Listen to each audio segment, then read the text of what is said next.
This is the Conrad Alert. Civil defense information will be broadcast at 6:40. West of the Rockies, you're on the air. Hello. Y2K, how can we prepare? Stop a few of their machines and radios. Throw them into darkness for a few hours. We are fighting for our lives. My family must survive. Over 5 years, 1,000 gallons of gas, air filtration, water filtration.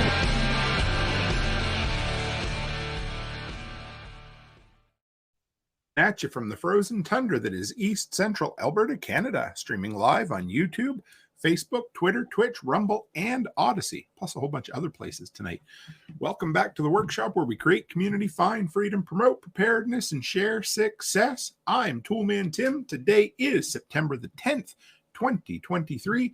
This is episode 365 of Workshop Radio. I got three incredible content creators in the background who are going to be coming on in just a minute. We're going to have a great roundtable. I love these episodes. I know you guys will. There's a ton of people in here already. I think we're breaking a record for the most simultaneous streams at one time coming over to the workshop. So this is friggin' incredible. So real quick, number one, it's Sunday night, not Thursday night, Tim. Sponsor is Amy Dingman of A Farmer's Kind of Life.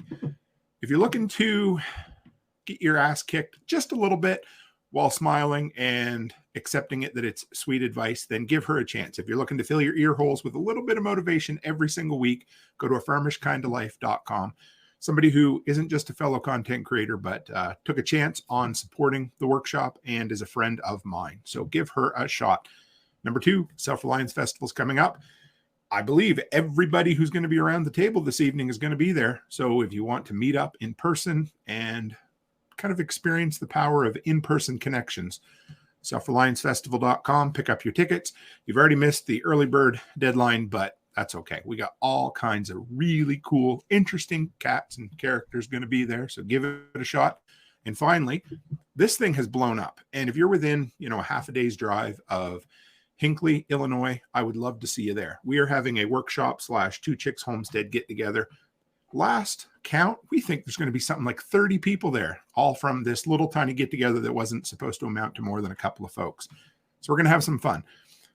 I'm going to be there in 5 days, which is crazy, leaving for my trip in 2. So we will see you there. If you're looking for the information, grab the Telegram link. And with that, let's bring on all of my friends from the background. Oh, everybody just showed up all at once. I thought I was going to do this episode all by myself. How is everybody? Happy Nicole, and sassy. Excellent. Let's go around and do the Brady Bunch thing. Hi, Nicole. How are you? You can say who you are. Everybody knows who you are. Yeah, okay. I'm Nicole Sauce from the Living Free in Tennessee podcast. And you can find out all the information at livingfreeintennessee.com. But I also organize the Self-Reliance Festival. And that's what I've been doing most of today, aside from roasting coffee. I also roast coffee at Hollow Roast. But I'm here to talk about content creation tonight. Super stoked about that because I'm pretty sure I'm going to learn more from the three of you than you're going to learn from me. So I'm not sure it's an equal trade-off, but I'm ready. I'm ready to learn, guys. I'm ready to learn. I'm excited to learn. Who's the ugly feller down in the bottom right here? I mean, sorry, Brian. Yeah, it doesn't matter. Either one of you can go. So go ahead, Brian.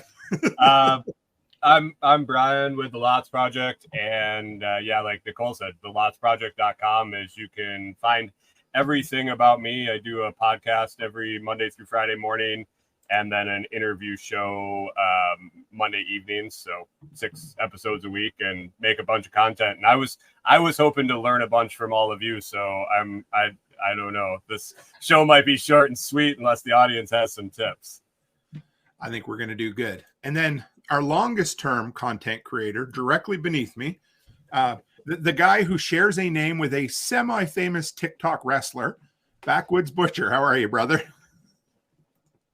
You are muted. Sorry. My first time, guys. It's his first time. First time. I'm new. He's doing good. You're doing good, sir. I'm figuring it out. So I'm Kyle Peralt, Backwoods Butcher.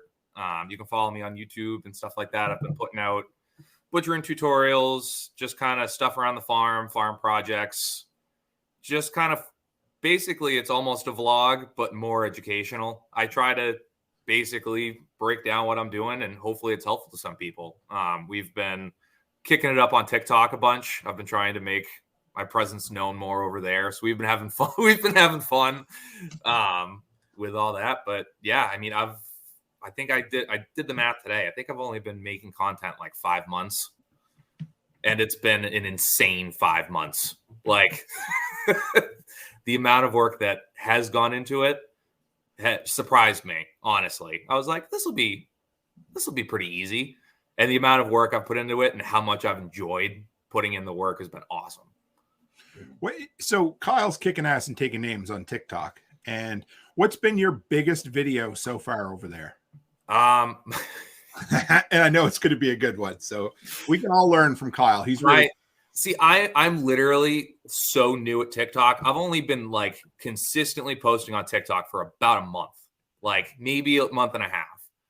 And I'm posting everything. I'm figuring everything out. So I've posted just like piglet videos. That's huge. And just putting funny music or whatever to it. That's been great. But my biggest one so far is the one I've acted the most in. And I put out a PSA about these Tractor Supply hats because oh yeah, I saw that one. Because of this. I don't know if you can see it. Yeah. Oh my eyes. Oh my. All right. Yeah, it's bad. And I was like, I've always joked about it because it's on my head. Literally, I had to wear one of these, like I had to buy a new Tractor Supply hat to wear it to my cousin's wedding because I didn't want to walk around like this all day. And she was a little pissed when I got there. And then I took my hat off and showed her. And she was like, it's fine. It matches your clothes. Whatever. I don't care. It's new. So I did a full PSA with like Sarah McLachlan playing in the background. And that got something like 38,000 views, which I was like, that's insane. But my second biggest one, I literally walked into the back pig pasture and talked about my pigs. Because apparently it's a breed that not a lot of people have. And that has something I think that has close to 18,000. So it's just throwing stuff at the wall and hoping it sticks. It's a good way to start. Yeah. So let's go around. Go around the horn. I'll get Nicole to start. Kind of how did it start and how's it going? You know, where did your content creation begin, Nicole? And how's it going now? Well, I was just flipping frustrated with life and not doing much creative work in the job I was in. So I started an audio podcast.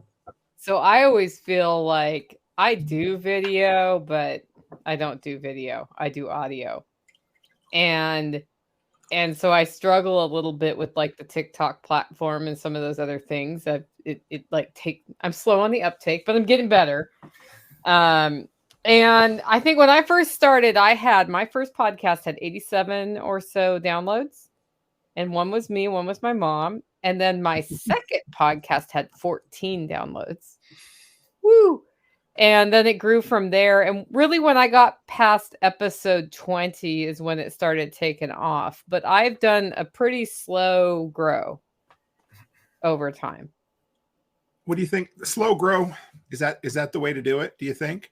I don't know that there's any way to do it. I think what's most important is that as you find your voice and you find your brand, that you stick to it and that it be genuine and authentic. I think that's more important than how you grow, because I can say that based on my numbers. So Jack and I compare numbers sometimes. Sure. And he's 10x what I have on the follower side about. But my listeners are so loyal that my percentage of conversion rate, so to speak, for supporters is way higher than his. And so for me, that's more important because I feel like I have a real connection with my listeners and can actually take the time to interact with people on social networks and that sort of thing. And it's more important to have, 20,000 people who really are into what you're doing rather than 2 million people who are just sort of in and out and not really paying attention. And his listeners are also very loyal. It's just like my conversion rates through the roof, basically. I got to pick your brain a little on this. Any idea why your conversion rate is so high? I think it's the nature of who I am. So if you would look at what my role has always been in the business world for sales, I was the I'd be like an account manager. I always developed the relationships. Mm. So we kind of talked about in sales, there's the hunter and the farmer, Yep. so to speak. That role, I'm more a farmer by nature. And so what I made the decision early on to just go with that. Like, I do look for new people, but what I'm best at is nurturing relationships with the existing people. That's fair. So then I thought, well, I should just do that because that's what my nature is. I dig it. How about you, Brian? I think it's kind of cool because I've been friends with you since ground zero, which is kind of neat. So how did yours start and how's it going, brother? Ground zero of this adventure. I really started like 10 years ago, with a YouTube channel for our farm. But like my internet right at the moment is kind of sketchy. My internet at our farm was worse than dial-up. So content creation didn't really happen. It took like 12 hours to upload a 45-second video. Like, how do you build a YouTube channel when you can't put videos online? So that's where that started. And it just went on and petered on like that for 7-8 years and grew a little bit. But then we were taken off and we were doing this whole new adventure. And so I thought I would make a podcast about it. And yeah, so that's been year and a half now, I guess, that's been going on. How about you below me there? Question? It's all right. That's good. It's a good start. We'll come back around. How about you? I want to call you Renegade Backwoods Butcher. Yeah, I had too many butchers in my life, you know? Too many. Well, no, honestly, mine started with the Renegade Butcher podcast. Like, I had always wanted to do some type of content. I just didn't know how. I'm the oldest 30-year-old on the planet. Like, I can't figure it. Like, I can't figure out my phone half the time, but I've always wanted to do content. And then becoming friends with Josh and Brian from listening to the Renegade Butcher podcast and getting into the Telegram chat, I just started meeting everybody, talking to everybody, and like got nothing but encouragement to start one. And then I was finally just like, I remember the night before I started it, I went, no, I'm not going to do this. Like, I have way too much on my plate.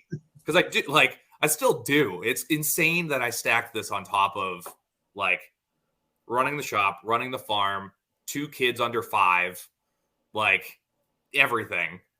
And also I'm posting at least 2 YouTube videos a week and try to get at least 3 TikTok videos a day. So it's like insane. But the next day I filmed my first video of me breaking down a B4 quarter and like threw it together. Like, I tried to figure out the edit it somewhat and put it up, and it got like 500 views in like 2 days. And I was like, oh, all right. Like, that wasn't too bad. And then it just progressed to where it's like, I got a good editing software. Like, I actually paid for it. And I was like, all right, cool. Like, if we're going to do this, we're going to do it. And from there, it's just kind of kept pushing. Like, I tried to figure out YouTube as much as I could.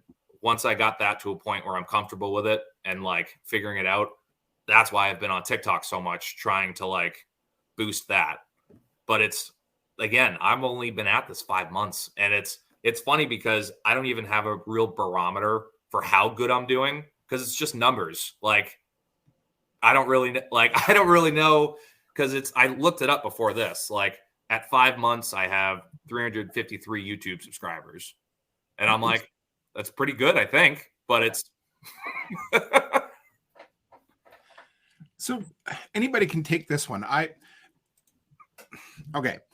Do you guys find that when, at least, okay, let me back up a little bit. So when I start creating content, I seem to get really, really excited about one thing, and I'll dive deep into something. It might be editing. Lately it's been kind of search engine optimization and that sort of thing. And it's like I can only focus on one aspect of it. That gets better. Everything else kind of stays where it is.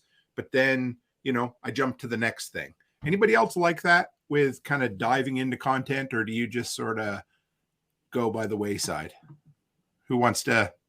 Brian? Yeah, I figured. Yeah, I do everything, and then figure out what I like doing the most, and then I focus on that. Right now, I figured out recently on our trip. So when we took a big trip in July up to South Dakota and basically did bare minimum of any content or podcast or anything. And it was a really good time to step away and evaluate what I was doing. And through that, I came to the conclusion I really enjoyed doing the podcast and I wanted to put more work into it. And so that came with the sacrifice of not putting as much time into putting out crappy YouTube videos and crappy TikToks and trying to stack everything on top of each other. So I made that conscious decision to focus on the one thing and put out better quality but less quantity content on the other socials. And they all revolve around the same thing. So yeah, I'm sitting here. Oh, sorry, I didn't mean to interrupt. No. So yeah. Go ahead, Nicole. No, you finish. You finish. He's good. I cut him off. I turned his mic off. You're good now. No, I was going to say, I'm at a weird place where I basically represent 3 brands. And so you're supposed to put out like 8 TikToks and / YouTube shorts a day. You're supposed to do your email list. You're supposed to do long form video. You're supposed to do your audio podcast and then interact with the comments for 3 brands. Right. How's that going? So it's not right. That's not possible without a team. And so I was just talking to somebody before I came here saying, I really need to answer a different question to myself, which is if I wasn't, like also thinking about paying for my mortgage by having income, if that was covered, if everything was covered, where would I put my time on these 3 brands? And make that list and then ask myself the next important question, which is how can I focus on those things that I like to do while building these brands? And then what can I outsource or how do I get the other stuff covered? Because I think if you don't take time to think about those things, you end up, in a situation, let's say you hate editing video. I don't know anybody on here who hates editing video, but yeah. Okay. So I hate editing video. Love it. Yeah. I don't love it. For example, and like, yeah, he loves editing video. And it shows because his videos are like lovingly edited. And I'm like, damn, I recorded something and got it up online. Woo. So where I go with that is, okay, so then what standard do I want? And then how can I get this done? I just start asking that question. Because if I don't do that, where I'm going to end up in 5 years is editing a lot of videos. So I feel like you need to build that in early on, and you have to answer that question, which is if money is not a pressure, what would I be doing? Would I still be roasting coffee? Yes. Would I still be doing video content? Yes. Oh, let me show you guys a picture, though. Sure. Let's bring this up. You have to add it. Yeah, add this. There we go. Would I be dealing with that mess? No. But that's what I'm dealing with this week. What am I seeing there? It looks like frayed wires. I don't know if I can. Those are burnt wires. Okay. Fun. We're not roasting coffee anymore today. Oh, shit. Poor Nicole. So, okay. Last year, I did a presentation at Self-Reliance Festival, from content to currency. And one of my mantras has always been get 1% better every day. And I still believe that, but I'm starting to back down a little bit from that. So there's a really good YouTuber that I follow, Film Booth, and Sean Mills likes him as well. He's one of the best how to create content. And he had a really good community post the other day, and it said, at what level are you happy with your growth? In other words, are you cool with 10,000 true followers and a certain level of quality with your videos and making a living?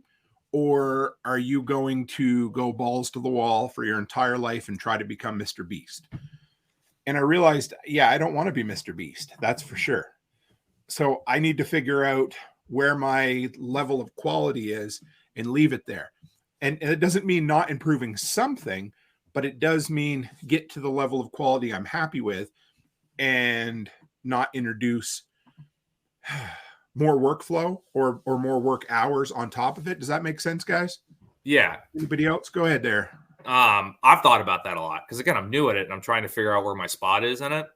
And I think my biggest thing is I haven't had cable in like 10 years. Like most of my viewing was YouTube videos or movies or stuff like that. But I knew all the good YouTube videos from the bad YouTube videos. Like trying to explain to my wife, like trying to find the perfect YouTube video to figure out what you're trying to do is like, that's a life skill to like, whether it's too overproduced and they don't really give you anything you're looking for, or it's a guy that the camera for 3/4 of the video is face down on a picnic table and he's explaining something to you.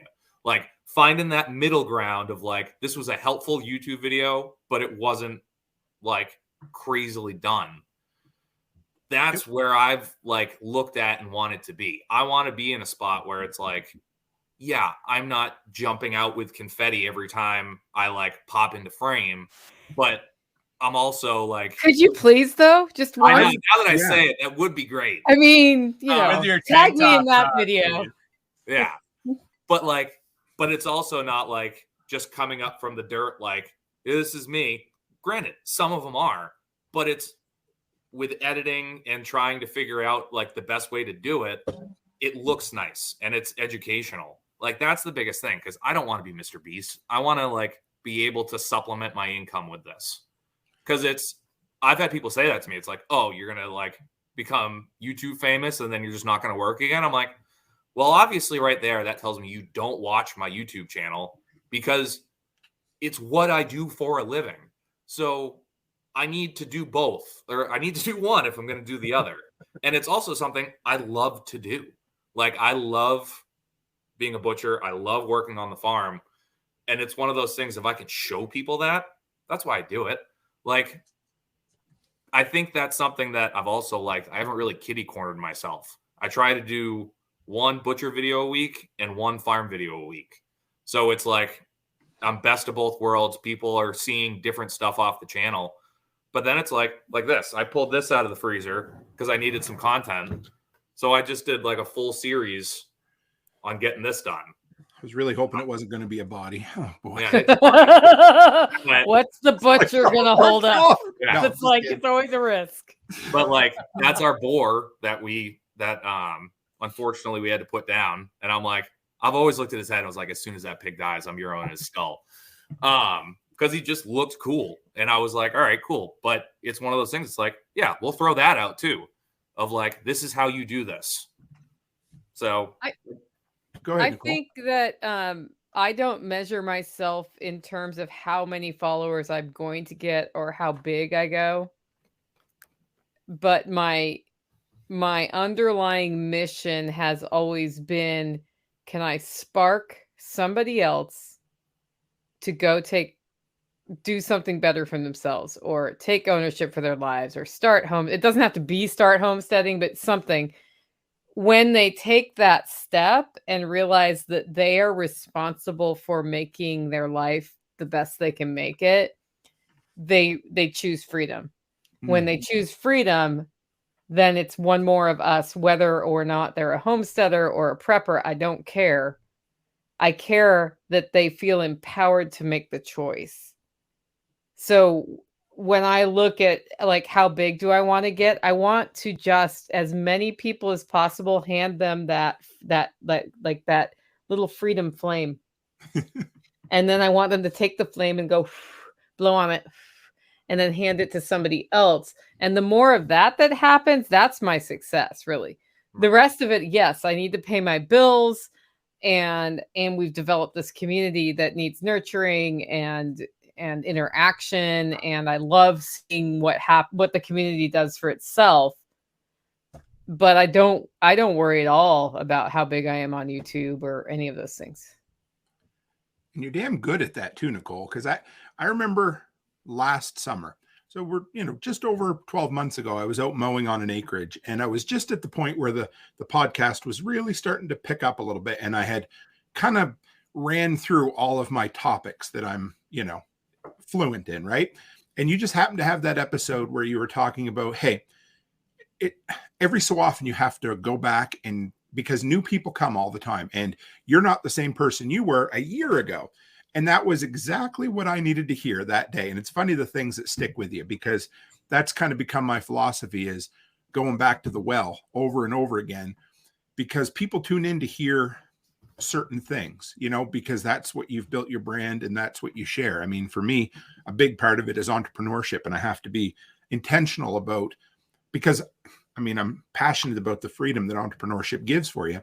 But at the same time, I have to make sure that I keep bringing it up, even though I might feel like not a one-trick pony, but a 2 or 3 trick pony. Sometimes I have to keep bringing that up, because that's the thing people want to hear, and that's what I want to share. And even though my tool review videos are the moneymaker for me, I get those warm, fuzzy feelings when people send me those messages like you, Nicole. Like I get messages all the time. Hey, I started a business because I listened to John and Nicole and Jack and you, Tim. Or, you give me that kick in the ass, and now I'm doing freeze-dried beef liver as dog treats, that kind of stuff, And I totally need to buy more of those. So I need to figure out how to buy more of those, just as an aside. Keep going. No, so that's, I have 2 liver treats left.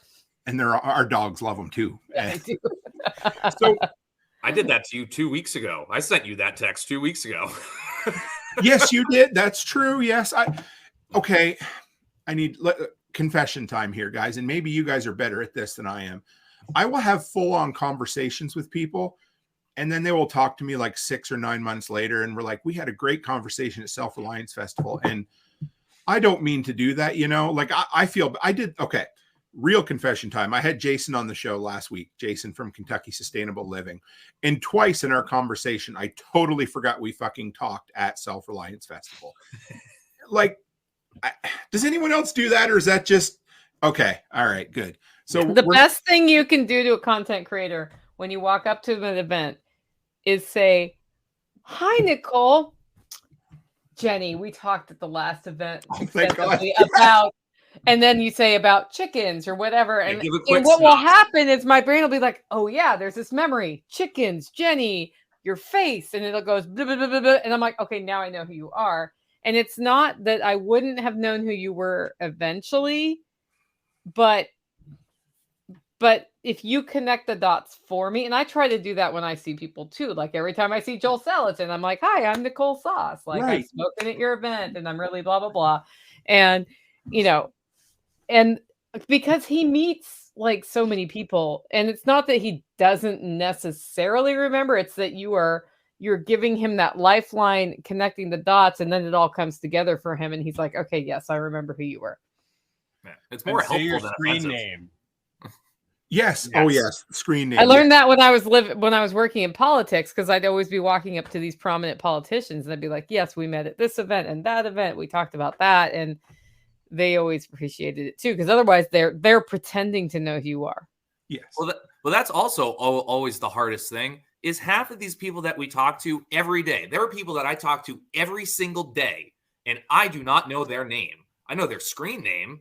Hi, Purple Elephant 1234. How are you? Only on me, though. I literally served a regular customer when I was daytime bartending for a year and a half. The guy paid cash every day, and I didn't catch his name so far into waiting on him. You couldn't realize he was going to be a regular. I couldn't ask him what his name was. Like, I couldn't come up with it. I literally knew his drink. I could make his vodka 7 with a twist of lemon and lime right now and had it sit in his, but I wouldn't know his name if you told it to me.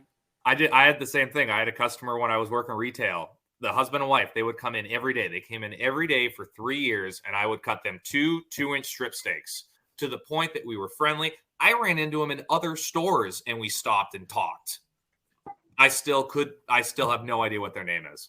Like, borderline friendly with them, of just like, yeah. Oh, and I'm good at like looking at a credit card or a driver's license or getting a coworker to ask or anybody. There was never an opportunity to get the dude's name. Yeah, but so we just have that all the time over multiple different groups. That it's like, yeah, I have no idea. I have no idea who I'm actually talking to.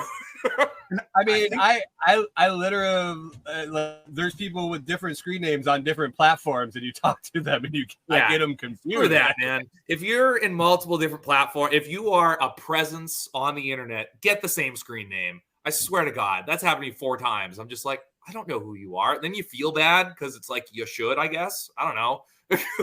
I don't feel bad at all. No, I got to. That segues. Okay, I got all kinds of areas I want to touch on, but let's talk about that right now. Let's talk about consistency and branding, because if you are a content creator, a podcaster, a YouTuber, whatever, and you don't have the same name in all the places, you're setting yourself up for failure. Who wants to take that one? Nicole? I don't have the same name on all my platforms. You do pretty damn good though, don't you? I suck at that. And it's because I didn't get them all. Like when I became Living Free in Tennessee, I couldn't get the names everywhere. And then Living Free in Tennessee is about 14 miles long. Yes. For the record. So I do try to get Nicole Sauce everywhere. So my consistency is Nicole Sauce. But that has been a point of frustration for me because it's like Living Free NTN, LFTN. Like I have a million little monikers that I try to get. It does all relate back to the brand, so people figure out who I am. And it is important, like when you launch something like Renegade Butcher or the Lots Project or Backwoods Butcher, if you can get those on all of the social media, even if you're not using them, you're in a much better place later. Like the reason we launched NicoleSauce.com was because of the different brands that I manage, that if people are just really into my personality, they can go to NicoleSauce.com. It takes them to all the other places if they want to do that. That's why we did that. I was going to say, can you talk a little bit about how that came up? Because I know you and I chatted a bit behind the scenes that you were a little maybe frustrated with your branding, or it was, a little bit splintered. Yeah. So I'm really frustrated because Holler Roast is my coffee brand. Living Free in Tennessee is the podcast, and I do webinars and I teach people how to make cheese and they love it. And then the Self-Reliance Festival, which I didn't expect to be a thing. Sure. When I started, it was like another event I was doing, got kind of big, kind of fast. And so I was like, I wonder if selfreliancefestival.com is available. Great. I'm going to buy that. Right. So I was feeling a little bit like disintegrated, and a friend of mine who we've worked together on branding and marketing reaches out. She's like, "Are you okay?" And I was like, "I'm not okay. I feel very pulled in multiple directions, and I feel like I have brand schizophrenia, and it's like really freaking confusing for me. So I can only imagine everybody who follows me is like, what's Nicole doing now?" And she said, "Well, I reached out because I noticed your branding wasn't consistent and that wasn't like you." And I'm like, "I need help." And so she just called me and we kind of brainstormed and talked through the different brands and decided that the people who follow me for my personality, right? Because I'm a personality, they're following Nicole Sauce and they want to see everything Nicole Sauce, no matter if it's coffee or an event or whatever. And I owned NicoleSauce.com. I just hadn't built it. And she said, what you need to do is build your personality website, and then the other brands are just their own thing. And there are people who buy coffee from Holler Roast who don't know that I have a podcast. And that's fine. And there are people who go to Self-Reliance Festival who don't know that there's coffee. I mean, by the end of Self-Reliance Festival, they're gonna know I have coffee. But that's why that came to be. And I'm still working on what filters into that site and how, so that somebody can go there and just see everything. I'm just going to shout out because my 13-year-old daughter dropped into the live stream, and I need to say, hey, Charlotte, I love you. It's good to have you. So, Brian, I want to ask you this question. I've been asked it multiple times. I asked people to give questions for the show tonight, and it's been mentioned. How do you come up? Because how many episodes do you have now? You are muted. Oh, yep. I can't hear you. He's matrixed. Yep. There, better? Yeah, you're good. 517 tomorrow morning in my Woohoo! show, plus Woo! every other show that I've been on here and there. And you do like 17 episodes a week, right? Close. Seven. Six. There you go. Six. I just rolled back to 6. I only do one interview a week now. So how do you come up with consistent ideas and content every week? Because I get it all the time. People say, I'd love to, or I always come up against writer's block, or I get dry or whatever. How do you come up with good ideas all the time? I don't. Okay, let me back up. How do you come up with an idea to create content all the time? Well, right now it's with the podcast, I really am starting to go back from basics, just like you were talking, and you had kind of a rebirth. But man, I was worried about that when I started. So I just kind of started talking about everything in my life. And if you can't find something to talk about that has to do with your life, what are you doing? Like, look around you. That's what I do for the podcast is I talk about things I like and things I enjoy and things I know things about or things I want to learn about that makes me go learn it to talk about it. And that's what I pick for talking. Video, man, make videos on what you're searching for is what I've really come to find out is if I'm looking for a video and I can't find one, and then I do whatever, like if I'm looking how to fix something, I can't find a video on how to fix it. I guess I need to make a video on how to fix it, because if it took me that long to find it, somebody else is looking for it too. And I've had success doing that. Just everyday shit, man. Look around. What turns your crank? What makes you excited? I just need to mention this. I think the next roundtable we do, it needs to be a call-in show, because I've had 2 different people ask if they could call in tonight. And so, yeah. Oh, wanted to talk. You guys up for taking a live call right quick? Sure, I don't care. Okay. Well, Lewis, if you're listening and you can hear me and you want to come into the live feed, you can come in and ask a question. I'll send you an invite link right now. We'll just keep talking. Hunter says how to cure rabbit's feet. Yeah, like we figured out how to make rabbit foot keychains. We made a video and it's got like 70,000 views on YouTube. I fixed my earbuds. When he wrote that, I thought he meant like cure a problem in a rabbit's foot.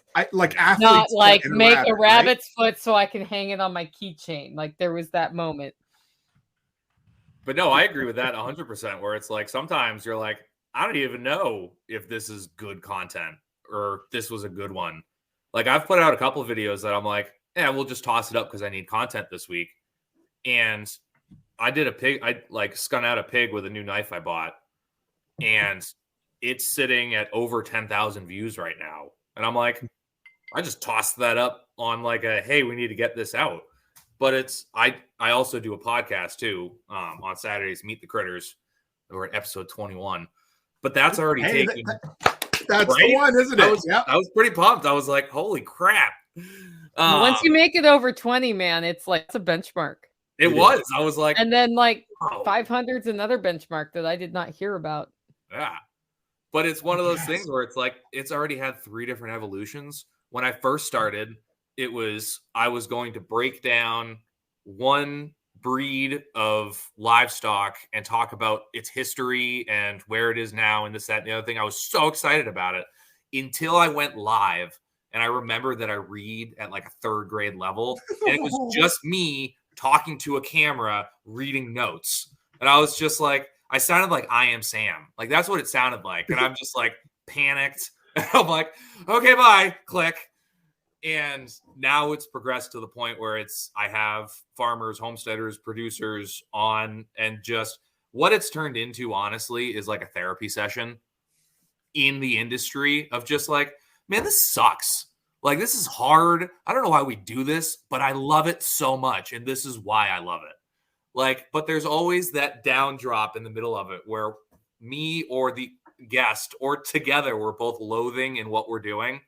But by the end, we bring it back up to, it's like, I wouldn't do anything else. Like, there is no way possible that I could ever be full in life without doing what we're doing.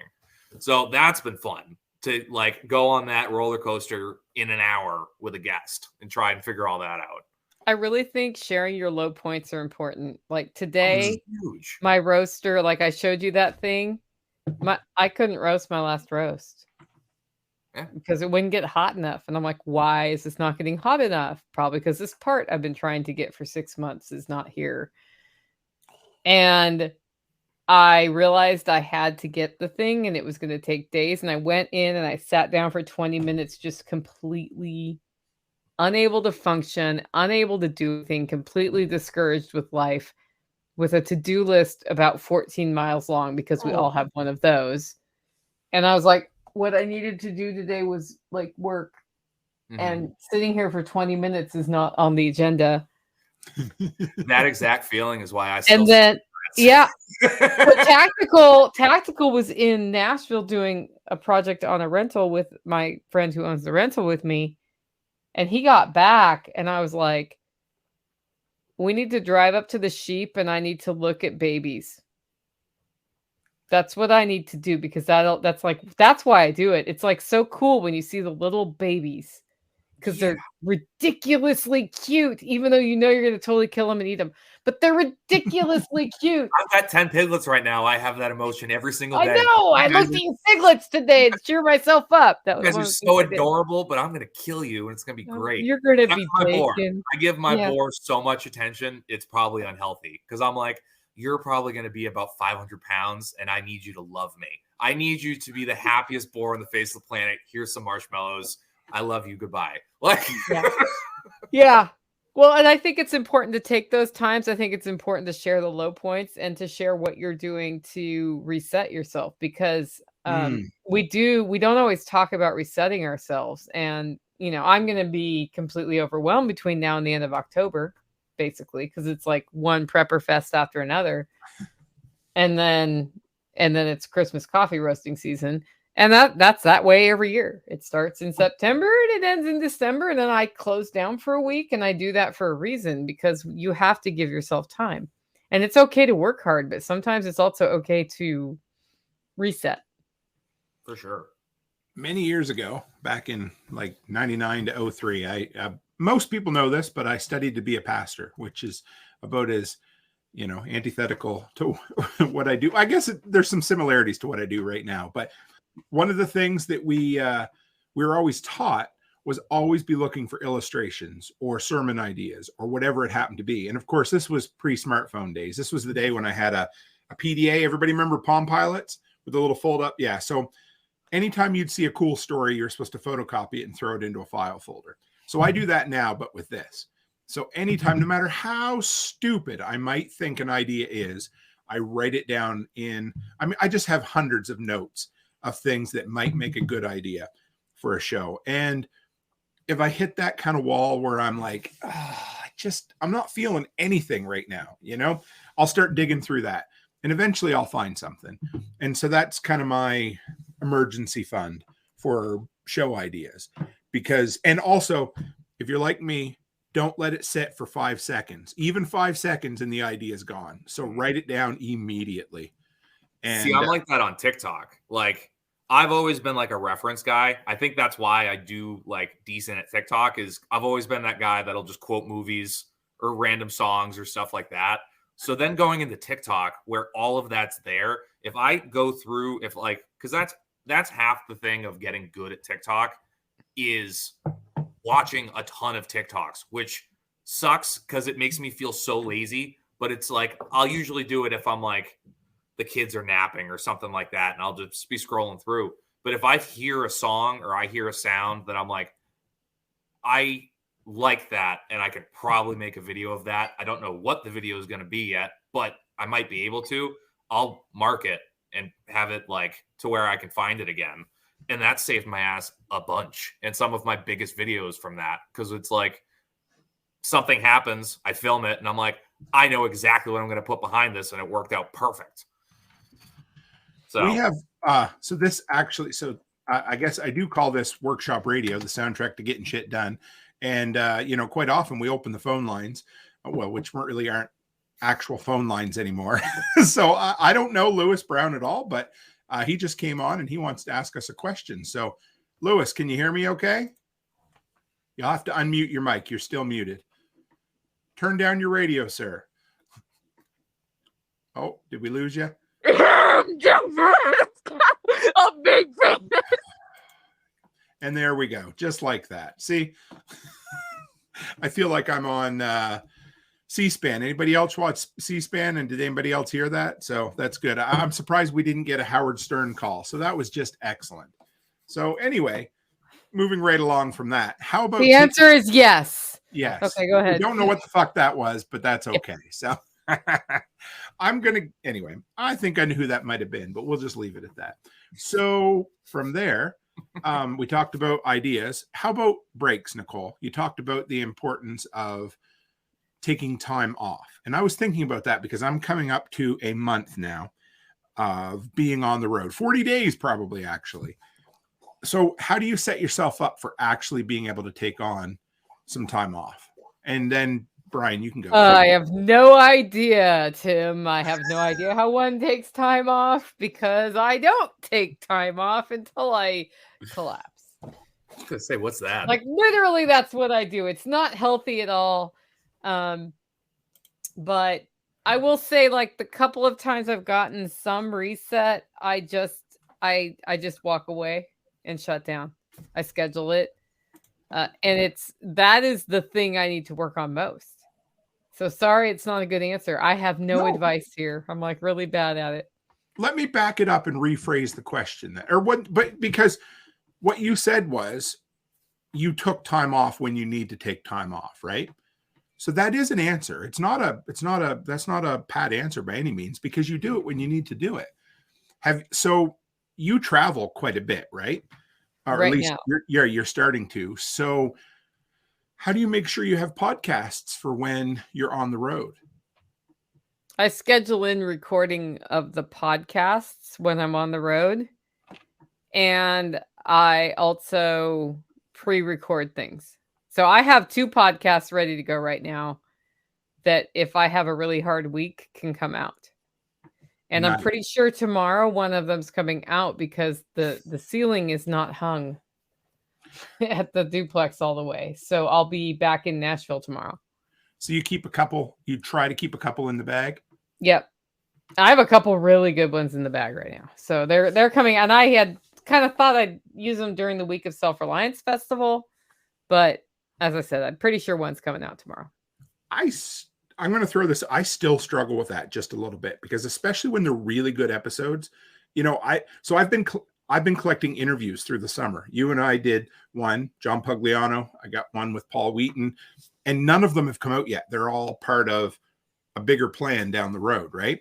But it sucks. You get this gold and you're like, because for me, I'm just like, all right, let's just throw it out there. I want it out as soon as I can. So, but I get it. You have to keep some in the bag. So what about you, Brian? What did you do when you went to South Dakota and everything earlier this year?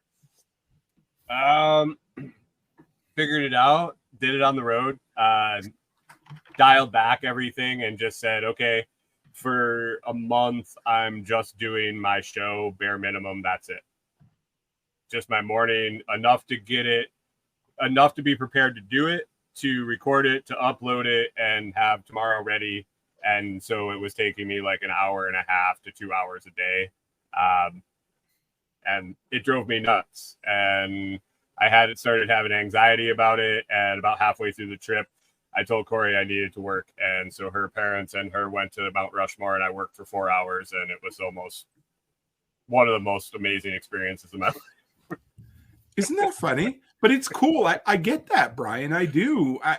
I'm going to guess that everybody else kind of feels that way, is that it's part of your life at this point. And yeah, go ahead, Brian. I mean, I felt like I was forgetting to do things.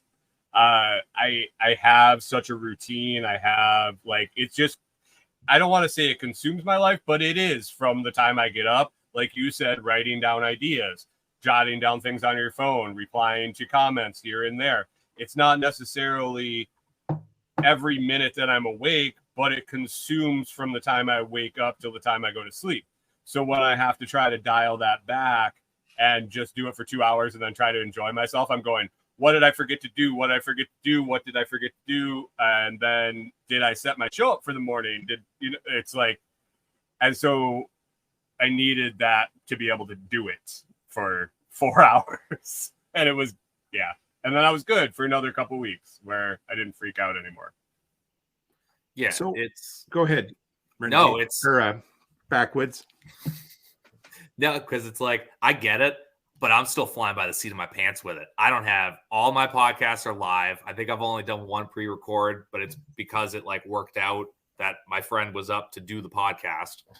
But like I think there was like 2 weeks where I did have like one video edited in the bag, ready to go out, like in backup for about 2 weeks. And I was like, oh, this is nice. And then everything was posted and I'm literally filming and throwing things out the window again of just like, oh crap, like I need to be somewhat consistent. And I'm not still.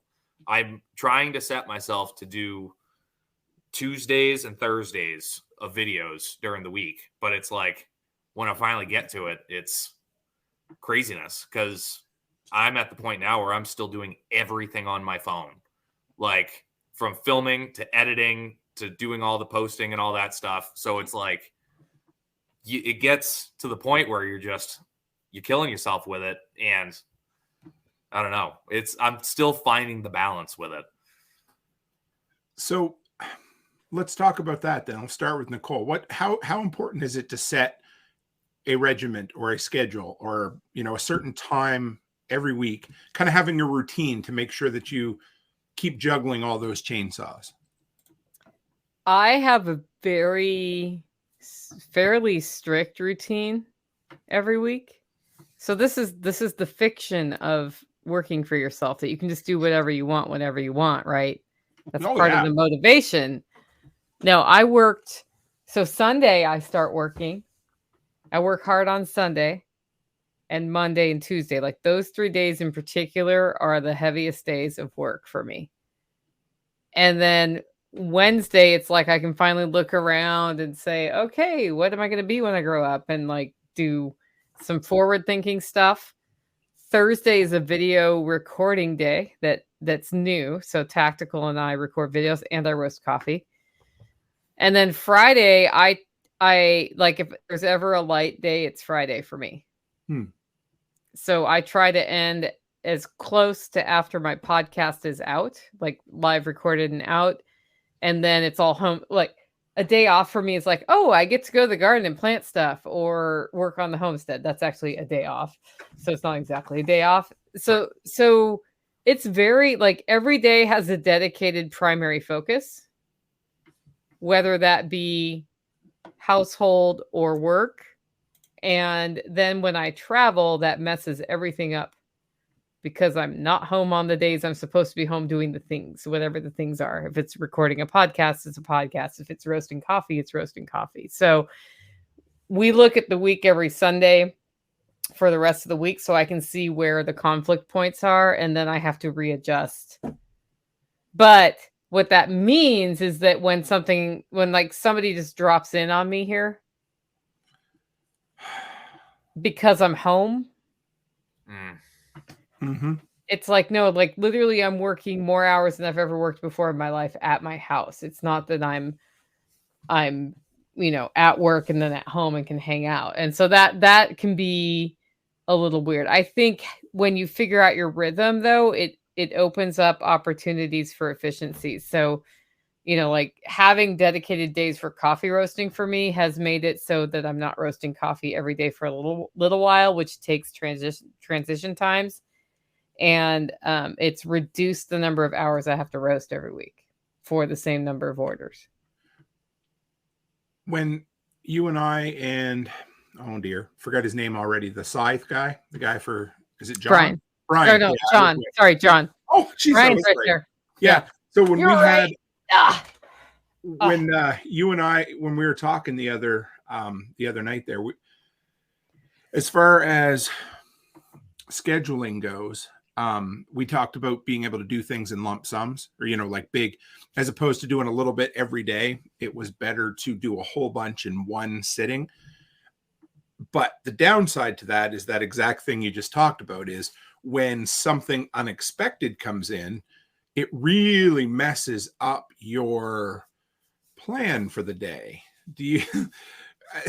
Does anybody else struggle with that? Oh my God, stop it, Tim. Backwoods Butcher. Backwoods Butcher. I'm here. Yes. It's me. Yes. Did you just say Backwoods Butcher below me? I knew you were going to say below me. Yep. Somebody's going to have fun with a clip. Listen, I'm excited to meet you at SRF. I want that on loop for like. No, I get it. And it's one of those things. I've set the date. I've set the times that I have because I know I've scheduled my business, like my actual business, in a way that I know I'm going to have a slaughter on Monday. And if I don't, I know I'm going to be cutting on Tuesday. Like, I know one of those things is going to happen. So sorry, I just saw a comment. Oh, that's dirty. But we're just like, we're all somewhere else because we're all 12. Yeah, right. Exactly. But no, so it's setting those times is super important, even though I don't follow it at all. Like, again, I know that I have those creation days to get stuff done. And the farm stuff is like, I know usually around Thursday, Friday, I'm able to like lighten things up a little bit and be able to go do something out in the field or like fix something that needs to happen over there. Because as you all know, there's always something that needs to be fixed or done. And I might as well put a camera up. The hard part for me is there are so many things that I could film that I have to go to stop. No, put the camera away. You need to get this done more than you need to put it on the internet. So that's been tough of figuring that out, especially in the shop where it's just like, oh, I could get this cool camera frame. And it's like, yeah, also it's 95 degrees out in September. You need to shut up and you need to get this meat cut and put in the freezer. Like, it's like, okay, got it. Like, and some things just shouldn't be put on the internet, should they? I put my meat all over the internet. Oh dear. So, okay. I was asked a question earlier, and this was kind of, I thought it was pretty good because there's this whole, I can't remember which YouTube family it is right now, but the kid like broke out of the house and ran away, and her parents were basically vloggers. Oh yeah, like abusing the kids. Crazy. Yeah, right? So I think Letty actually asked it in the Telegram group, and she asked, do you or don't you involve your kids? But I think we can expand that question a bit to where do you draw the line of what you share and what you don't share? Is there anybody out there who would like to? Ruby Frank. Mrs. Cook said it was Ruby Frank. There you go. I'll go ahead. Because I try to not involve my kids at all. Like my kids have been on 2 TikToks. And one was today. And it was because I was literally light on content and she was just being adorable on a carousel horse. And I was just like, cool. All right. But I still kept it in like my kind of brand of like country farmer redneck kind of thing. And the only other one was them feeding the pigs apples. And it was because it was literally one of the most adorable things I've ever seen and something that I'm going to hold as a core memory for my entire life. Like, I cannot stand the people on TikTok that are just, you're exploiting your kids at this point. Yes, it's goofy, cool, it's kind of funny. And don't get me wrong, I will laugh at every single one of those videos where it's like the kids do something fun. But then as soon as you see them like cry of like, I didn't want to do that. And it's like, all right, it's like, what are you doing putting your kids on the internet like that? Like, I have consented to myself to be an idiot online and post stupid shit.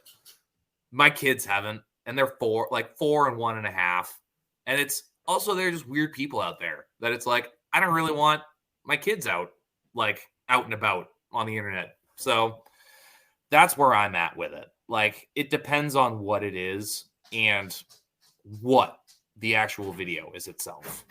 Because one of the things about creating content is you're supposed to look at what you make, and you're supposed to do more of the things that are the most rewarding, or the things that give you either the most money, the most views, the most interaction, right?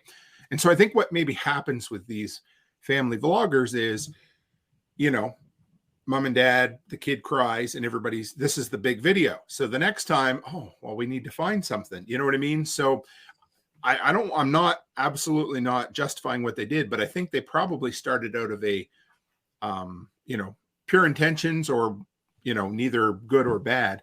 And it kind of grows from there. Where's your line, Nicole? Or do you have a line of what I do. you? So Yes. I share a lot of my life on my podcast. I don't try to hide things, but I can say that my line, well, you'll hear about my nieces, but you have not seen them on video. Mm-hmm. And that is by request of their mother. So you're not going to see them on video. And then the second thing is that if there's something I would not be comfortable sharing with people, I just don't. I had a pretty major relationship breakup in the midst of my podcast time. And I didn't say it even happened until it was about 6 months later. Because even though, like, when my grandma died, I talked about her death because it was a big part of my life. So I draw the line based on, am I comfortable where this is right now, sharing it with the world, A, and then B, is it an excuse? So if sharing that my uncle died is an excuse for me to not do things, then I'm not going to share it, because I feel like that's not authentic. So that's where my line is. If I decide something is something I would not want to share, I just don't. I also have a rebuttal to mine. So I put out like that sweet. You have a rebuttal to your own? I have a rebuttal to my own thing. What I said before is very valid of like, I don't want my kids out there for this, that, and the other. Also, I live with my kids 24/7. When I have time to video, I don't want my kids in the video, because I also have watched the videos where it's like the kids in the background babbling and they're like, oh yeah, is that what we should do? And it's like, no, I'm not watching this YouTube video to hear your kids babble about something. I have my own. Thank you very much. Like, get to what we're talking about. That's my other opinion about having kids in like YouTube videos or TikToks and stuff. I think I got thinking back on it, and I did a video a couple of years ago with Alice and Charlotte putting a fire out with fire spray, and I thought it was pretty cool. And then I never really had them again because I thought, anyway. So they're 13 now, and if they want to come on for a live stream with me at this point, I will ask them and say, hey, would you like to come on? They've come on for a couple of the special giveaways and that sort of thing. But I think at the point where they are now at 10, when they did that video, I'm not sure if they could have maybe made up their mind wherever it stands. But I know now they at least have a basic understanding of the responsibility of it, and where it goes and what it does. So it is what it is. So yeah.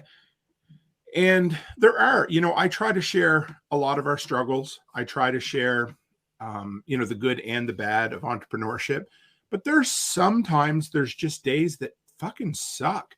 And I don't share all of it. There's days when there's, I wouldn't say nervous breakdowns, but breakdowns where you just, you're not doing it, and it's that part doesn't come out.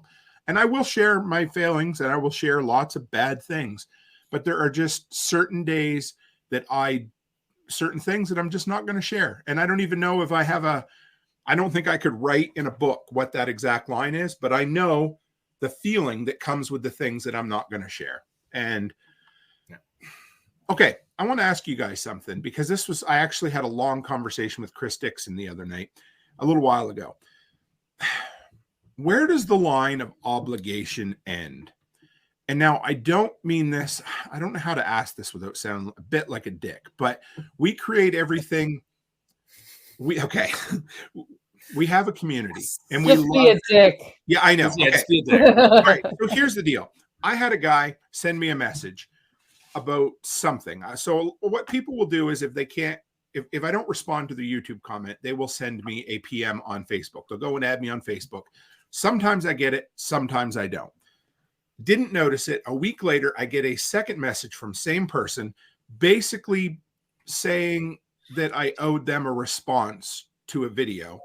And also that if I didn't respond, it was probably a fake video or that I was bullshitting my way through it.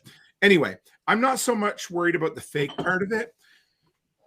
How do you balance yes, drinking, absolutely. How do you balance the obligation? Because I do want to help as many people as I can.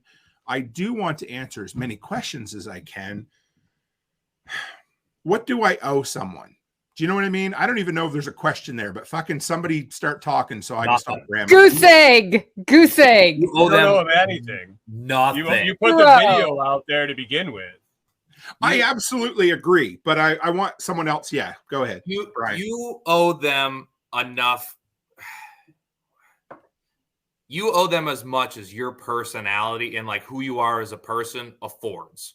To where it's like, I have started getting a following on TikTok of people that will literally ask me questions in the comments of like, hey, what do you think about this? And having back and forth on multiple things. And then I've had some people that like I've posted some videos that have ruffled some feathers, and having people in the comments as well that are like, you need to tell me why you did this, or like why. And I'm like, one, I don't, because I posted a picture on TikTok or a video on TikTok. It doesn't really matter. Blood, Nicole. Also, it's like that's how they look when they say that. Yeah, that's exactly. But it's like, you don't owe these people anything, because guess what? They don't have to watch your video. They can click right out. And I like that's how I've gone into this full steam ahead of just like, if you don't like it, don't watch it. Like, I don't know what to tell you, but for the people that are like, you owe me an explanation, it's like, I really don't, because you randomly found this. Or if it's someone who's consistent with it, like there is a difference. There's people in like the Telegram groups that are consistently in the chats, asking questions, giving answers, doing stuff like that. But if it's just some random person you've never gotten a comment before, you owe them nothing. That's fair. Ah, boy, he got right up on that soapbox, his hobby horse, and just yeah. I mean, 100% there. People who are consistent in our network, I'm more likely to respond to. Yep. Than somebody who is behaving poorly and saying they deserve my time, because the only person who deserves my time is me. And people I choose to let deserve my time, if that makes sense. So, you know, your family, your close friends, everybody else.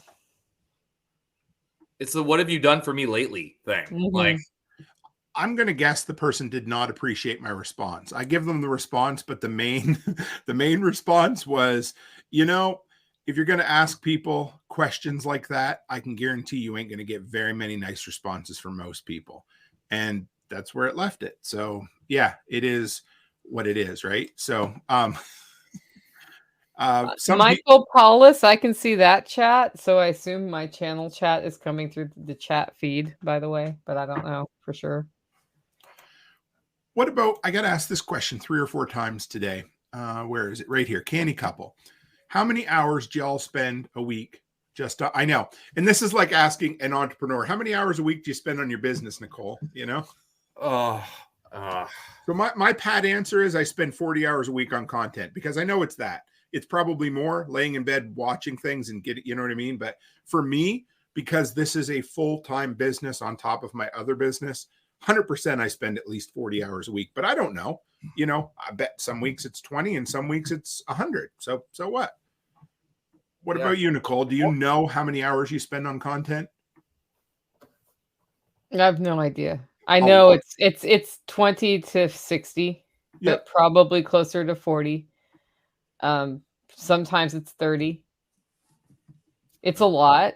And when I started, it wasn't that much. So I used to just spend 4 hours a week.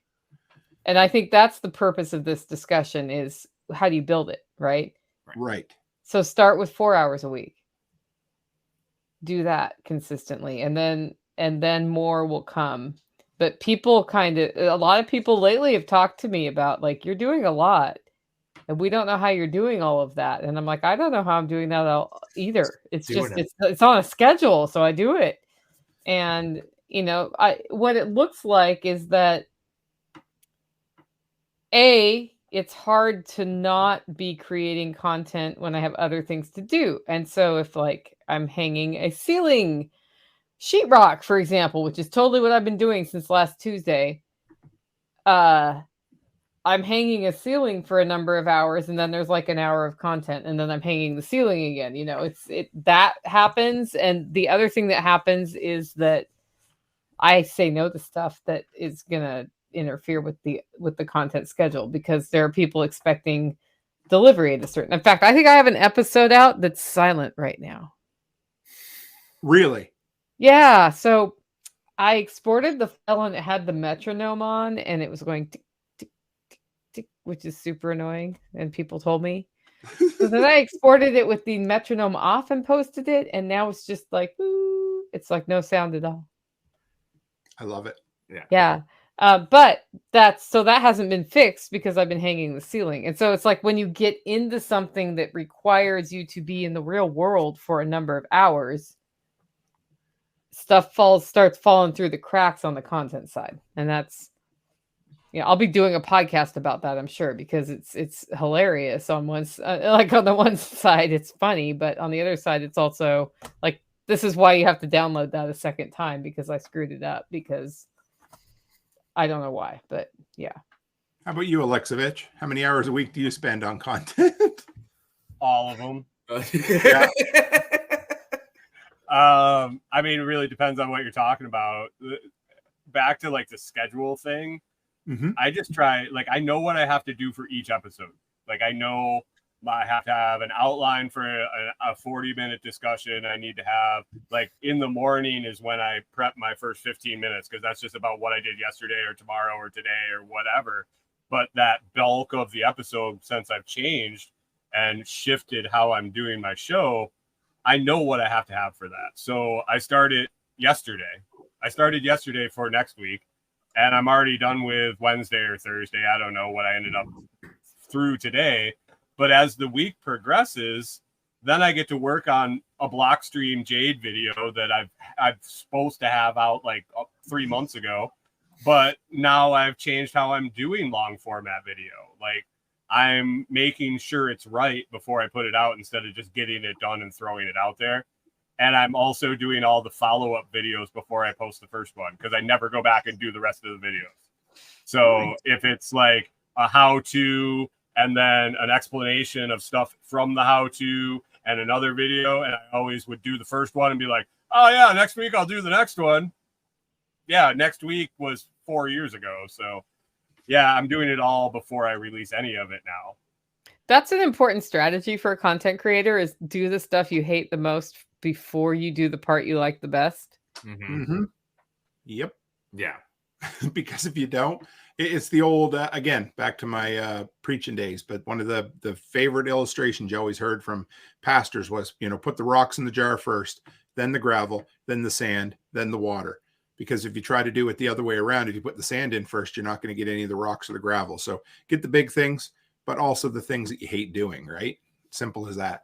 So this is a question I got asked at least twice today. Said, I'd like to hear hardcore numbers on content revenue. What types of long-term financial goals you have with content?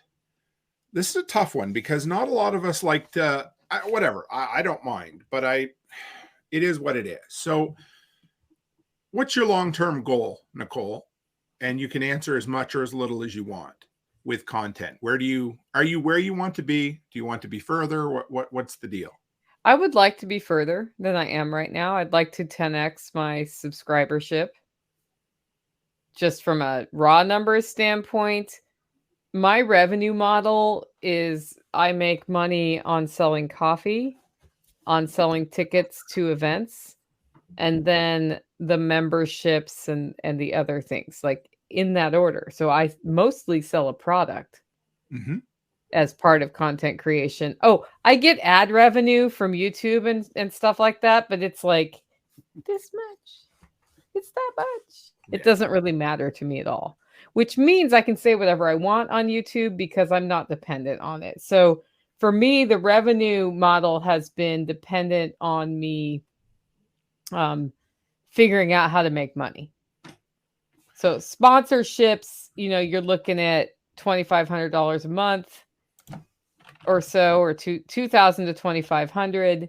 The coffee makes me the most, and that's the one that can go 6 figures. It's not there yet for me. Like, I sell more than 6 figures a year, but I don't take in 6 figures. And then the events, everybody thinks I'm like making out like a bandit. No, I understand.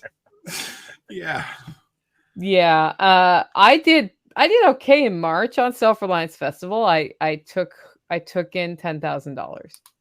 Wow, Nicole. Holy shit. And I don't need must to be nice. Sorry, no. I know, must be nice. I'm not trying to hide the numbers. No, that's fucking but awesome. That was Self-Reliance Festival 5. Right. Yeah. The first 3 I lost money on. Yeah. So so that's where it has taken a large investment of time on some of the things. And if it had not been for Hollow Roast Coffee, I wouldn't have made it this far.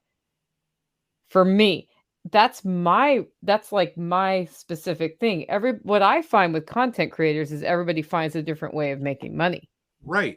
So I want to back up a little before I go to the other guys here. How did you find that? Because if I remember hearing Jack talk about this before, I think, or maybe it was you, but it was about you anyway. Your podcast wasn't originally designed to sell coffee, was it? It's still not designed to sell coffee. It just does. Right. But that's your biggest moneymaker right now, is it? Or yep. So how did you find your financial system or structure? I was looking at other content creators and trying things they did, but I transitioned from a full-time job that was paying well to oh shit. And I had already started the podcast. And so that year I was selling duck eggs. I was selling any farm stuff I could make, like jams and jellies or vegetables. I was doing corporate facilitation, just sort of contract based. And I was roasting and selling coffee because I was already roasting coffee, and I was selling memberships in my podcast. And hi, Alice. And what happened is that year that I tried all those things, I was mostly living off what was in my pantry already. So I was telling that story on the podcast. And I realized that in order to fulfill a high number of coffee orders, I would have to buy another roaster. And when I was pricing roasters, entry level was $20,000. And at that moment in my life, $20,000 was an inconceivable amount of money. Sure. And so I gave a presentation on how to roast coffee as sort of like a side hustle at Jack Spirko's spring workshop. And I said, so this is as much as I make every month on that. It's not a terrible income, right? And I said, and the reason I'm not going to go big with this is that the next level is $20,000. And like the moment the words came out of my mouth, I realized I was lying to myself. I was lying to everybody in the room, and that I actually really liked producing coffee and the whole like tasting all of the beans and choosing the right beans and figuring out how to roast. Like, I love that. I love seeing people try coffee and love the coffee. And all of that sort of happened in 2.5 seconds in my brain.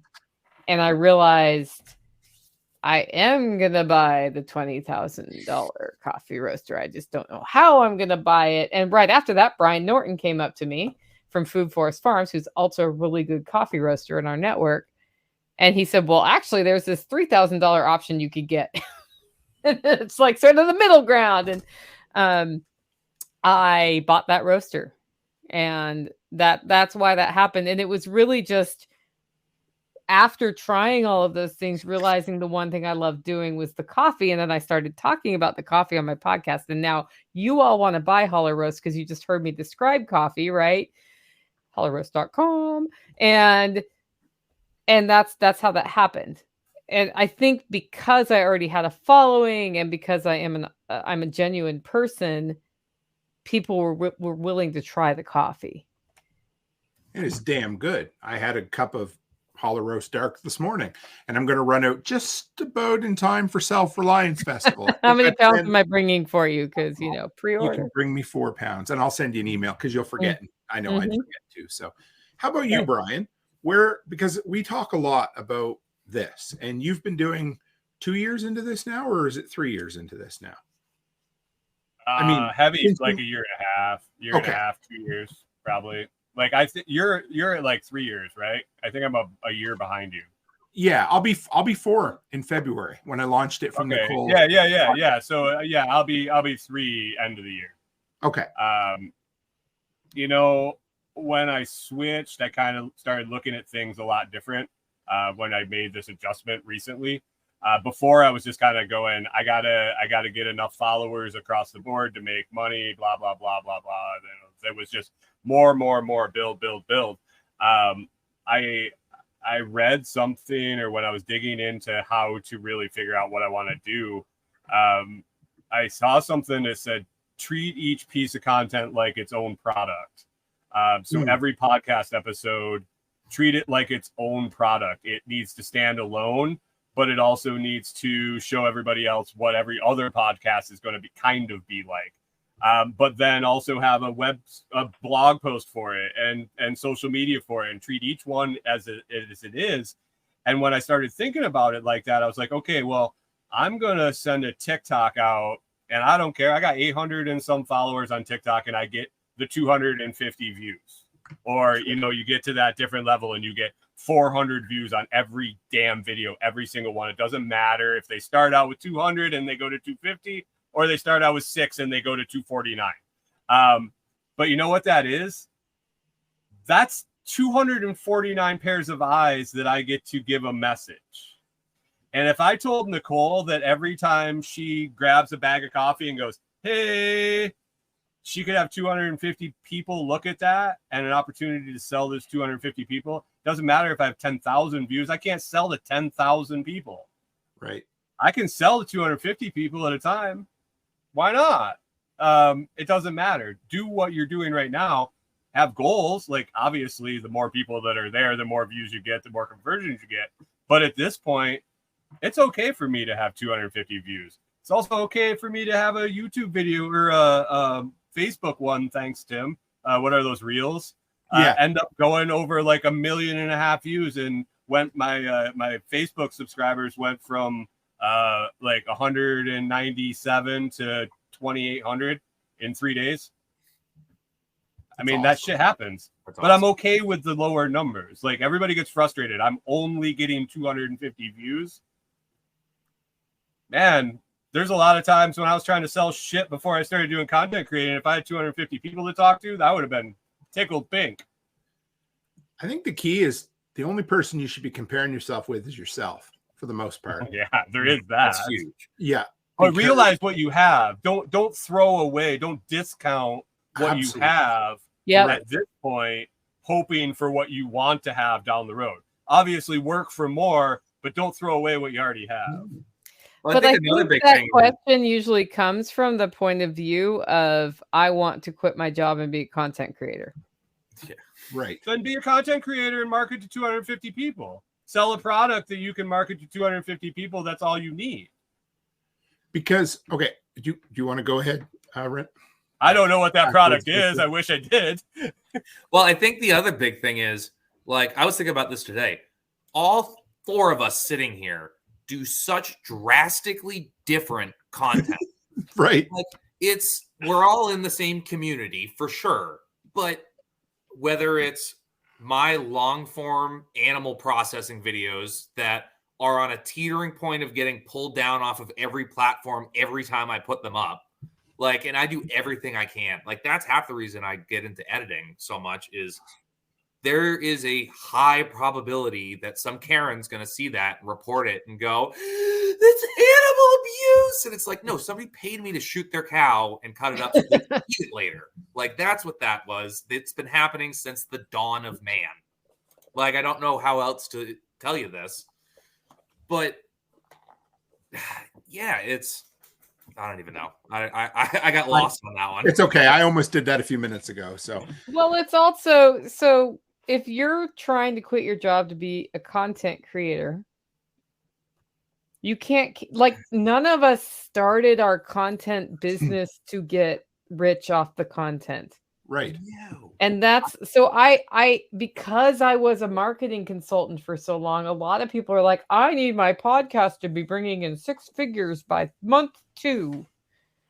Well, good luck with that. I've made 58 unless you have $500,000 to put into that, I can't help you. Well, right, Yeah, and that's I mean- the thing. You can do it. Yeah, you can. For sure. It's You got can money. do it.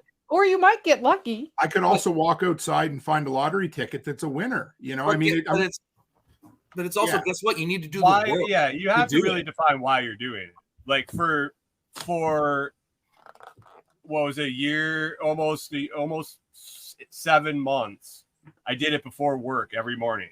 I right. got up a half an hour extra early before the hour early I had to do it. I did 20 minutes because that's what I had time to record it, hit download, go in the bathroom, finish getting ready for work, go out the door as it's uploading, and hopefully sit in the driveway and have Wi-Fi long enough to download it before I leave for work so I can listen to it on the way, because it wasn't done downloading when I had to run out the door to go to work.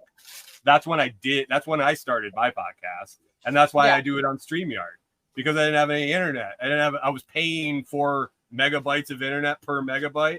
So I did it to StreamYard. Go ahead, throw it to 7 different places at the same time. Right. For me, it's weird. Because like you said, everybody has to find their own monetization thing. And I have, again, we talked about the spaghetti method, or throw everything at the wall and see what sticks and then keep doing more of the same thing. But I remember the first time I applied to Amazon affiliates and I didn't get the 3 sales in 90 days and they kicked me out. And I'm like, that was a kick to the nuts, like that. They kicked me out permanently, and I don't know why. And they can do that. So again, a good reason to be, diversified, right? But my last Amazon affiliate was basically $1,000 Canadian. So you have to find what works for you, right? And like my first 5 months, I made nothing. My 6th month, I made $5. I don't even know, if I tried to tell you what the numbers exactly were on my way up, I'd be lying because I can't remember 2 months ago. But you had to find, and the other thing, somebody asked about funnels. I think one good way to make pretty decent money and to start making some independence from content is to have a bunch of different funnels, because it's a lot easier to have 10 $500 funnels than it is to have one $10,000 funnel. Now it is possible, and those numbers didn't add up, but for me, it's my YouTube ad revenue and my Amazon affiliates were about equal for the last couple of months. So that, those are that. And Becky says, I can't remember from this morning. That is very true. I can't most days. So yeah. So Amazon and YouTube links. Then here's the thing, something that if you are looking to get started, and I've said this a bunch recently, I mean, review videos are great because you can kind of double dip. You get ad dollars and you get, affiliate links, but partner with a company you believe in that isn't Amazon. Like find somebody. For me, one of those somebodies has been EMP Shield. They've been fucking incredible. And I didn't want to partner with them because I thought they were alien abduction insurance. I had to look into it and find out that no, they have all the paper trail to at least prove that everything has been tested. So I was cool with that. And they've become my 3rd biggest moneymaker.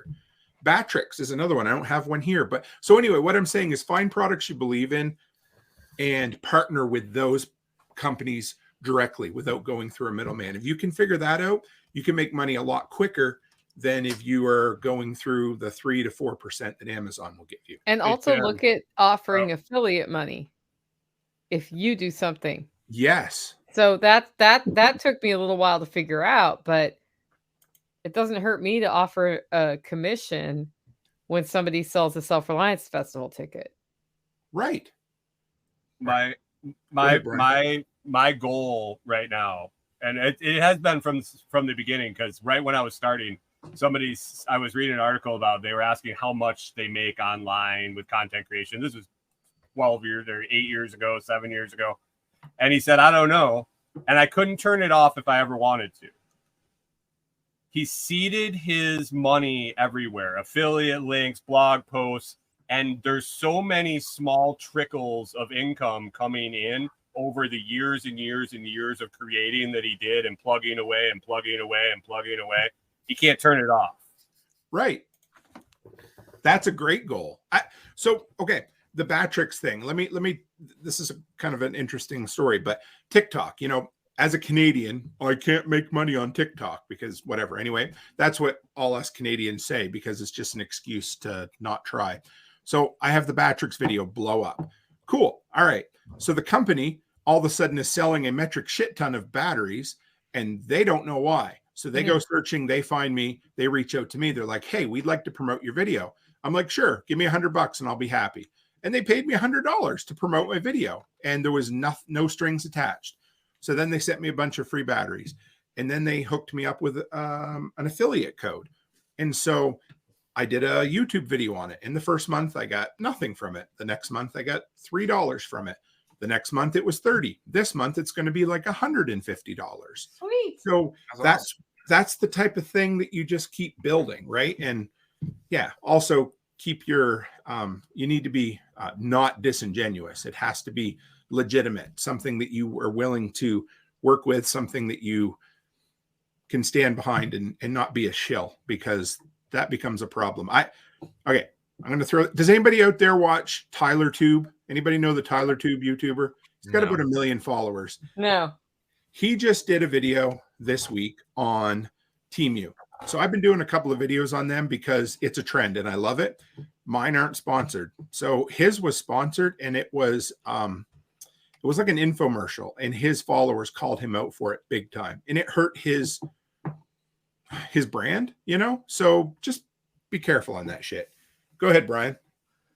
Oh no, if you guys need to buy a Blockstream Jade. Right. Yeah, I'm still so new at it that I'm trying to figure all this out now. Like, I have an Amazon affiliate that I constantly forget to post links in the video, so it doesn't even matter in the first place. Links in the comments. Oops. Right.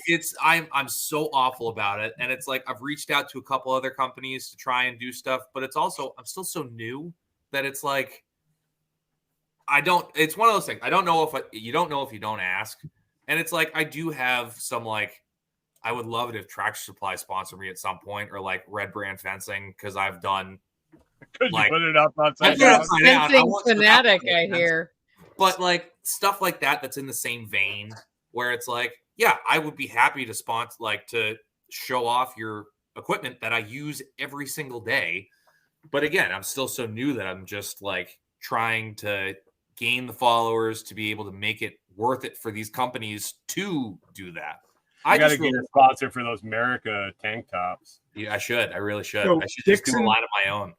Dixon says, if you don't ask, the answer will always exactly. And I've been sending a bunch of emails out to these different companies and not getting responses. So, but you will get one eventually. Exactly. I mean, okay, I will have motherfucking Mike Rowe on my show someday. I hope so. I will. We need to both have him on. Yes, I would love. I mean, you guys, what is this, going on year 3 that I've been saying this, Brian? And it's going to happen. We did a promotion for you, I'm pretty sure. Yeah, do me dirty, Mike. We did a whole bunch of things, and I'm just gonna. All right, so that's just it. We all need to go on our separate podcast and just blow it up, and then. Oh, it's been done. We've done it. Don't worry. We need to do it again. I have been politely told to fuck off by his representatives on multiple occasions, and it's cool because, but that's fine. I mean, that's part of the game. So I get James Wesley Rawls on the show recently. Guess what? That morning I sent 7 emails to 7 different authors trying to get them on the show. Guess who the only one to respond was? James Wesley Rawls, who happened to be the biggest name of the 7 authors I reached out to. You don't know, right? So, all right. We've been like Dr. Seuss for Kyle. What's that? Is that like Dr. Seuss? Kyle was wondering.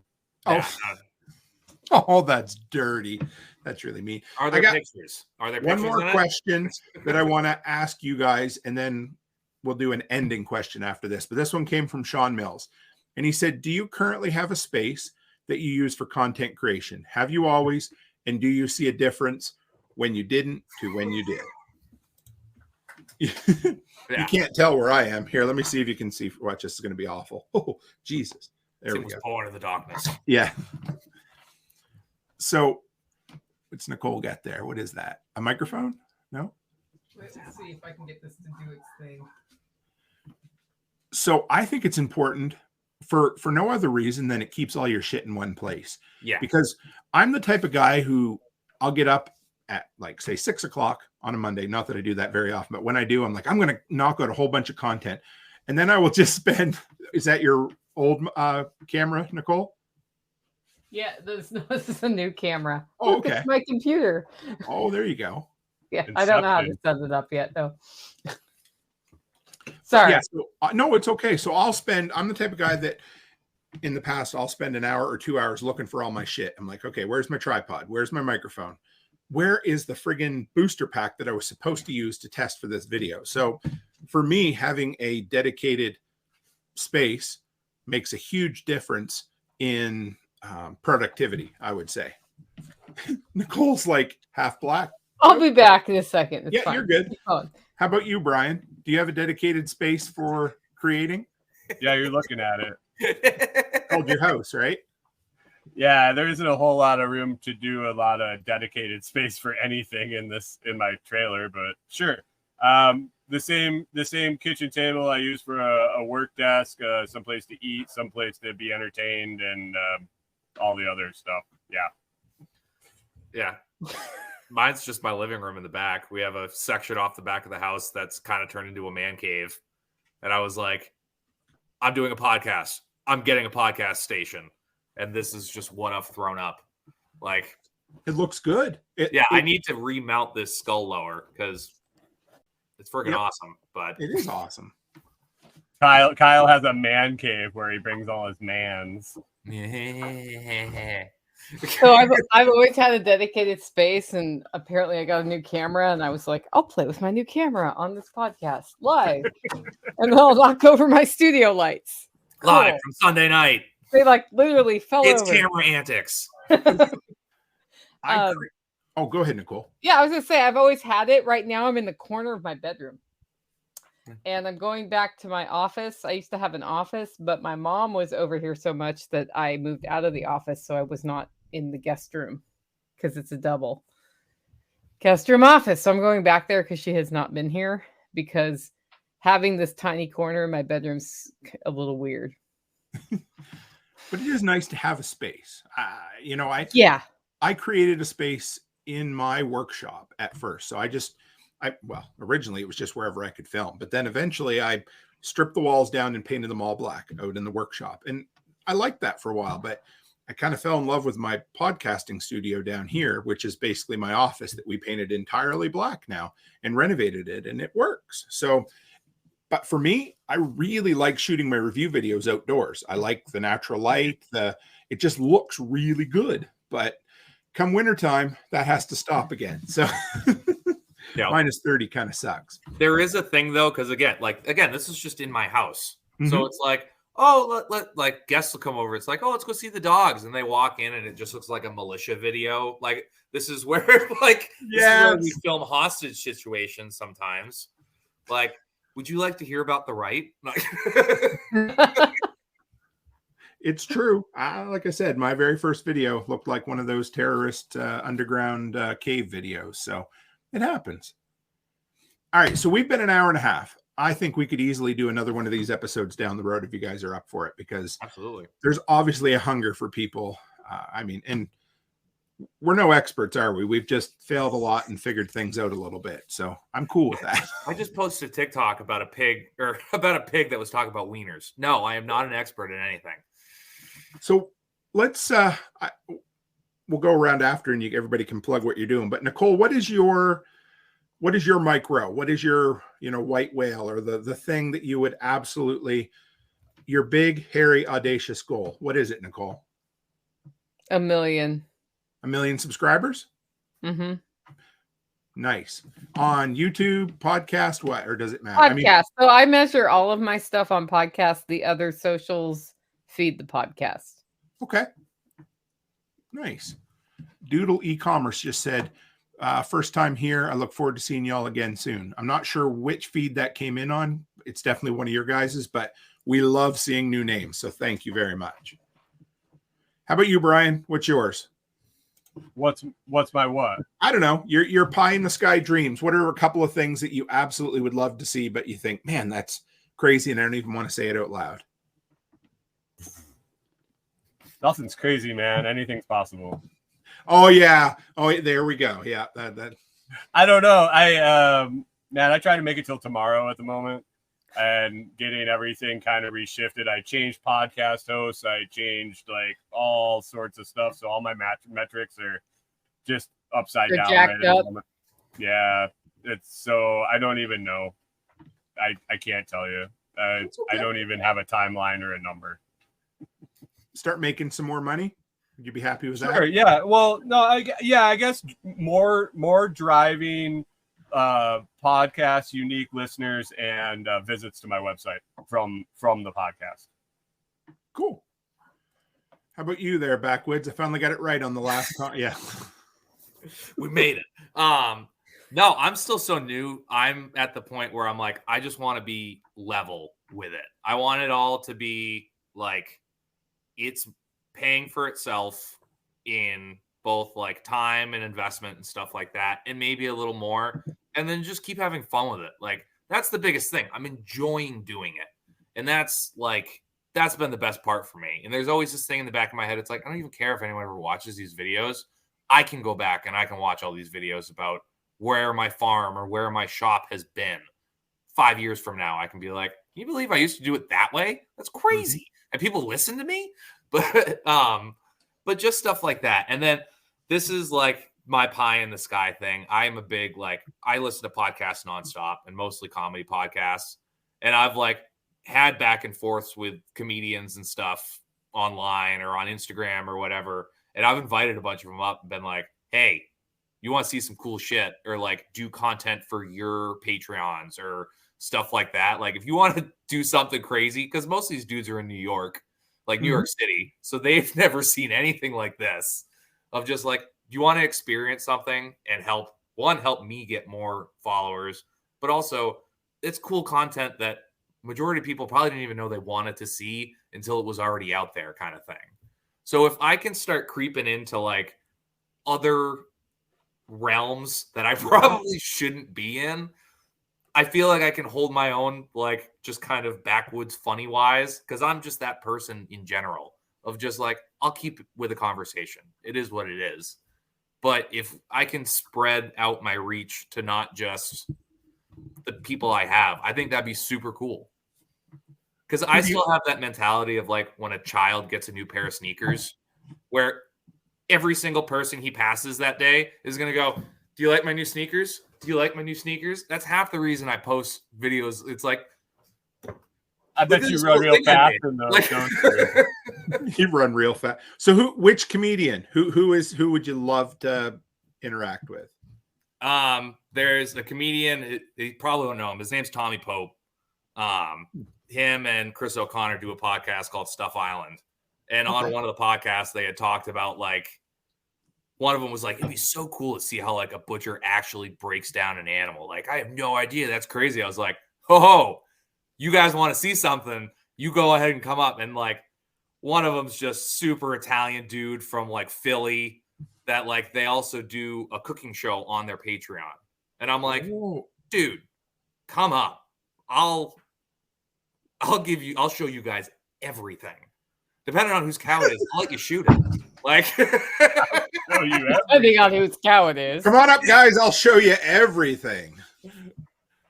So I've always thought that'd be super cool because I go to a bunch of live podcasts. I've met a bunch of comics and stuff like that in that world already. And it's like, it'd be cool to be more a part of it and kind of pull them into the dark side over here.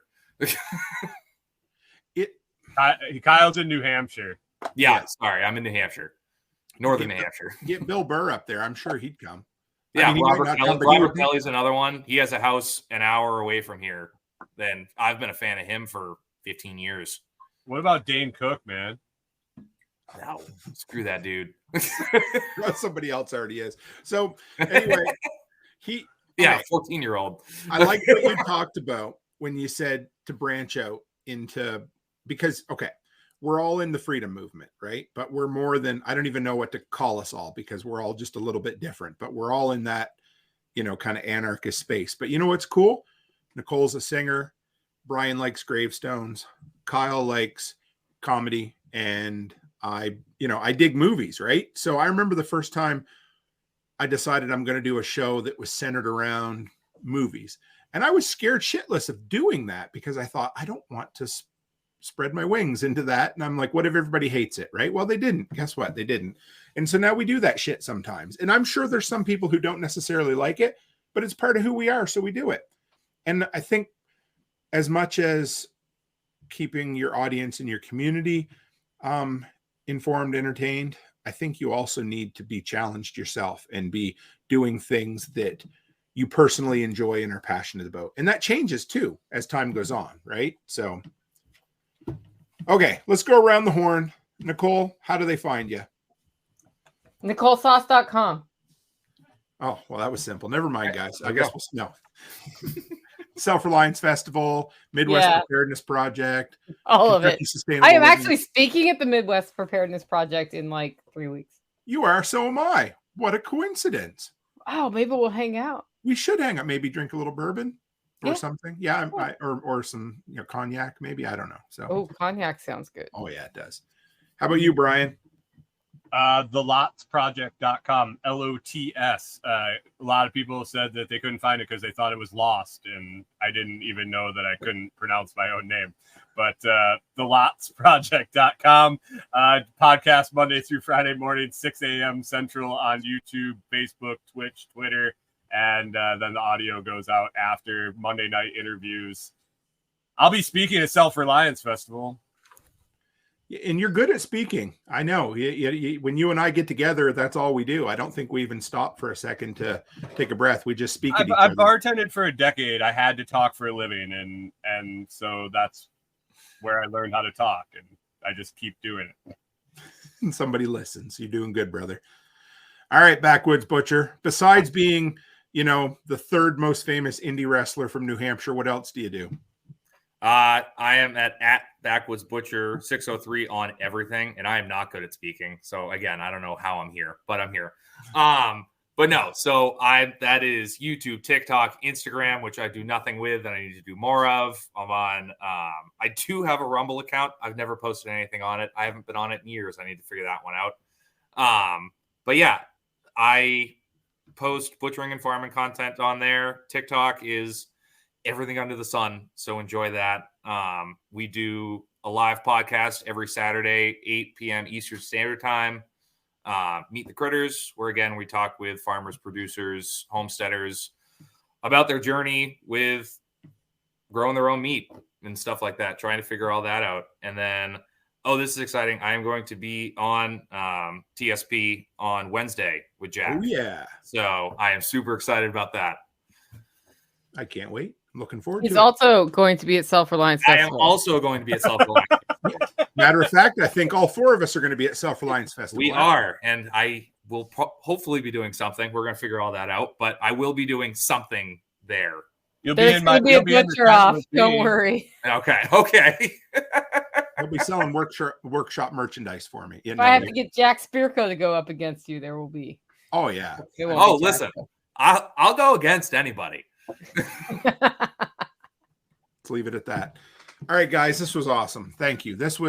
I love these roundtable episodes. It's kind of cool that over the last 3 years of building a community, you start making connections with some pretty fucking incredible people who are here and willing to share with everybody. So thank you, guys. This was fun. There seems to be a real need or a thirst for content creation content. So there we are. But we appreciate everybody that dropped in. We had a great crowd tonight. Thanks for dropping all the different questions for us. And as always, stay happy, stay healthy, and have a great week.